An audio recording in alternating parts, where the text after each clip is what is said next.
Truck drivers point out the situation at the port of Baltimore represents another kink in the supply chain, and truck drivers are experiencing yet another blow for unpaid time spent idling.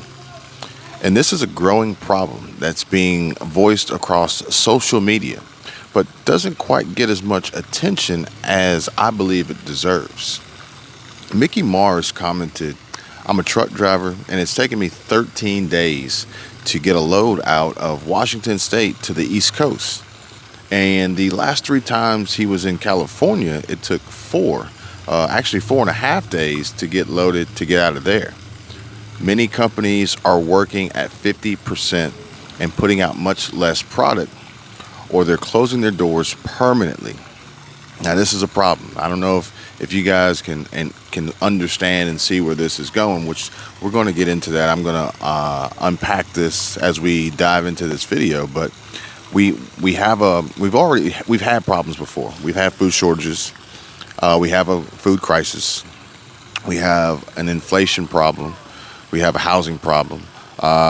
And, we also have problems in states like California that are trying to put these truck drivers out of business.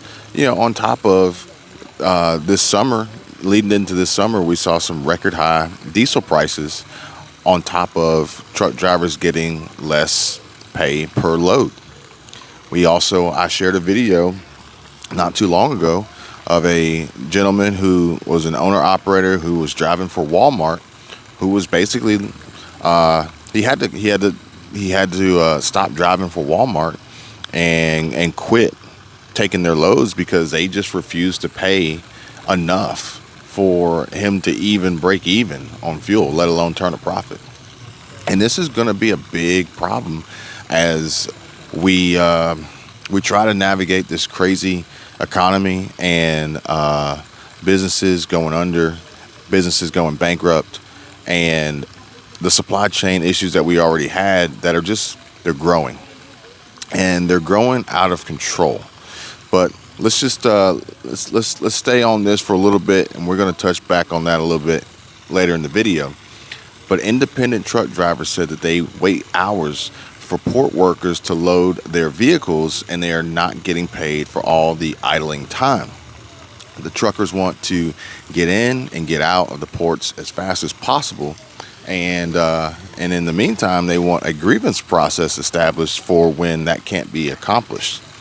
But there's a much bigger problem here besides just getting compensated for their time and wasted fuel. We have a problem in production and retail. And companies are cutting labor through mass layoffs. They have hiring freezes, and they are firing employees and terminating their workforce. You see the news updates pretty much every day, and I share some of them here with you guys in between some of the other updates I bring you. But the question is why? Why are companies reducing their workforce? Why are they firing folks? Why are they doing mass layoffs? And the short answer, or one of the answers, would be poor policy and lack of a competent leadership. Honestly, just we have no real leadership who's really trying to improve the situation that we're in and the situation that we're barreling towards. And I never thought I would see the day that the supposed leader of the free world, commander-in-chief, would allow this great country to suffer as much as we have over the last couple years.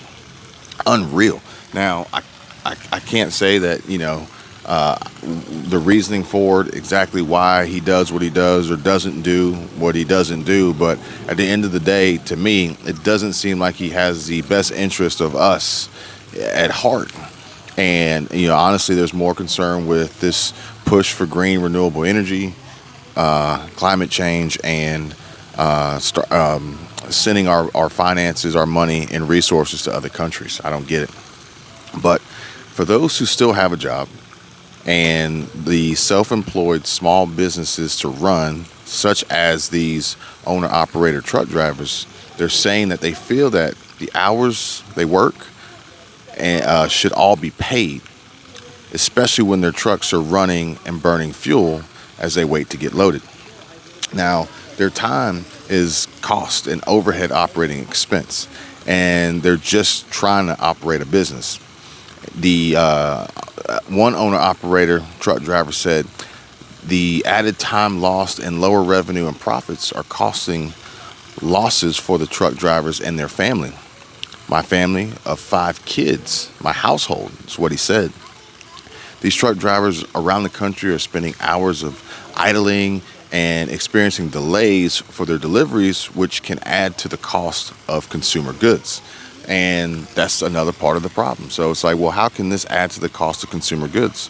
Well, the truck drivers are eventually going to have to charge more for the fact that they're wasting time and fuel. And then this cost is going to be passed on, and ultimately it's going to go through the logistics company, the dispatch, the freight handler, and then to the business and company end user or the shipper of the goods. But either way, they're going to have to recoup that cost, and it's just going to end up being a higher price on the shelves, a higher price at checkout. And I guess the worst part about it is you don't even have anybody to complain to, because you're going to be at a self checkout anyway, dealing with a computer, no real person, more than likely. But this could have a devastating and catastrophic impact to our supply chain, plain and simple, and especially our food supply and the possibility of food shortages tomorrow, because the truck drivers don't really like coming to the ports because of the long waits that they're sitting there for free, and they don't earn any money for the time that they're wasting.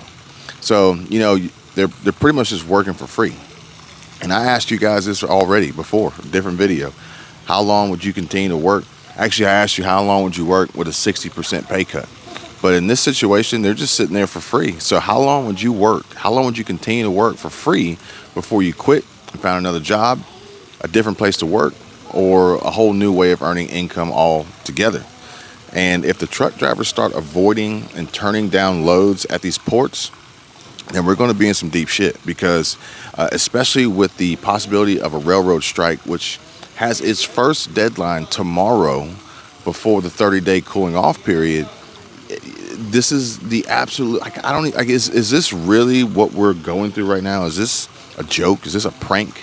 Is Ashton Kutcher going to come out and say, laugh and point a finger and say he got us? Because if we were to see the railroad workers union not able to come to an agreement, and we were to potentially see a railroad strike, on top of the fact that somebody hit me with a stat the other day that I think it was like 10 semi trucks to one rail car.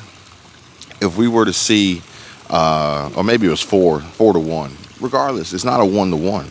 So if we were to see an actual railroad workers strike, if we were to see CSX, if we were to see Warren Buffett's Berkshire Hathaway BNSF, if we were to see Norfolk Southern, if we were to see these Union Pacific, if we were to see these railroad companies pretty much halt and stop the trains on the tracks, we would be in some deep shit. Then on top of that, the ratio of tractor trailers needed to move the freight, on top of the workforce that doesn't exist to unload the trains and load the trucks. But now the truck drivers are then possibly, truck drivers could be pulling back. Truck drivers could be going on strike too, planning to go on strike. And then the high fuel costs. It's like we're about to shut down 30%, a minimum 30% of our supply chain through railroad transportation.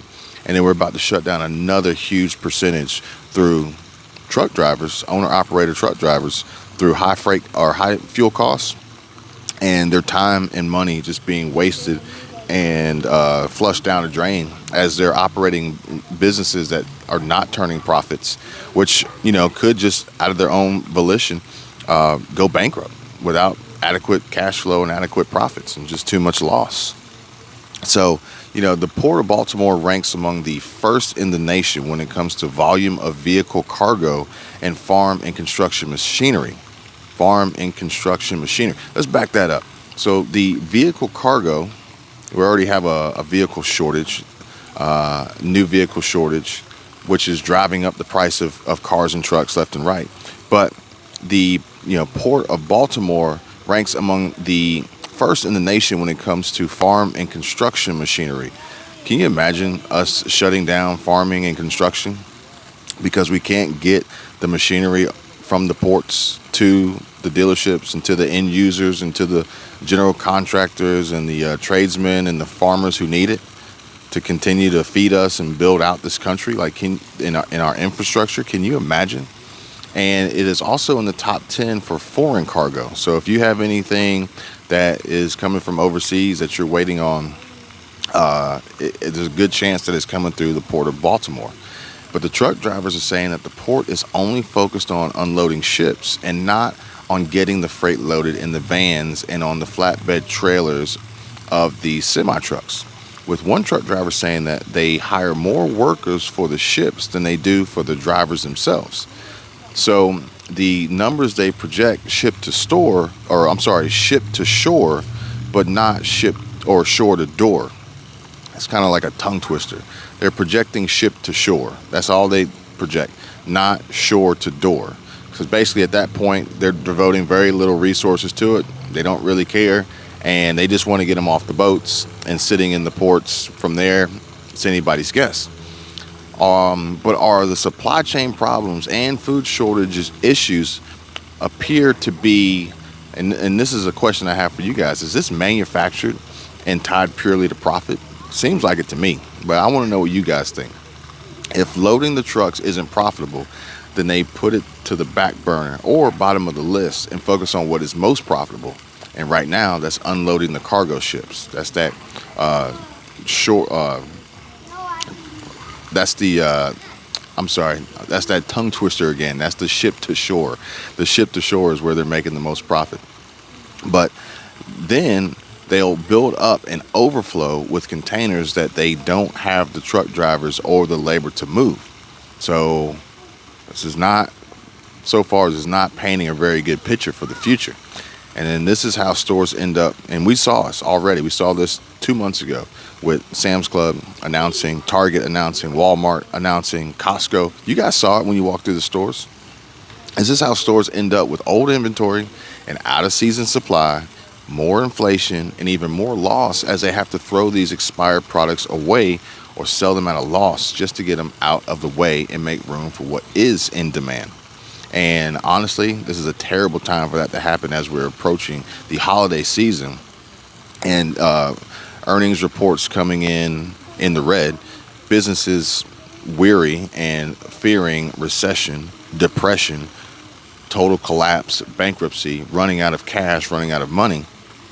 Terrible time for this. The Port of Baltimore did not specifically address the truck drivers' concerns, but in a statement, the port said, over the past several months, the U.S. East Coast has been experiencing a significant shift in vessel calls and volumes. And this increase in volume has put pressure on all aspects of our supply chain, workforces, and region, leading to significant increases in dwell times, import, and empty container volumes and equipment shortages. And an organizer of Truckers Movement for Justice told the ports, come to the table and negotiate an agreement with truck drivers across the country at all your terminals. All hours worked, all hours paid. And they want a process that handles disputes between drivers and management, basically a grievance process. And, I can't blame them. I have no qualms with what they're asking for and what they're requesting, especially as these companies and these ports are basically just wasting their time and wasting their money with them sitting there idling, unable to pick up other loads. And they're further hurting our supply chain as these drivers could be moving other freight during these times, but they just sit because now they're already in place. They're already in queue. They're already in line waiting to get loaded with no sense of urgency. But I want you guys to be aware of what's going on out there so you don't get caught off guard and blindsided. But I do think that this is going to be a overwhelming problem, a big problem, potentially catastrophic, total collapse, especially with what we get updated with as far as this railroad union workers shortage and possible strike and moving into the holiday season. But I'll keep you guys updated and I'll keep an eye on this as best I can and bring you guys another update as soon as possible. You guys take care. Be safe.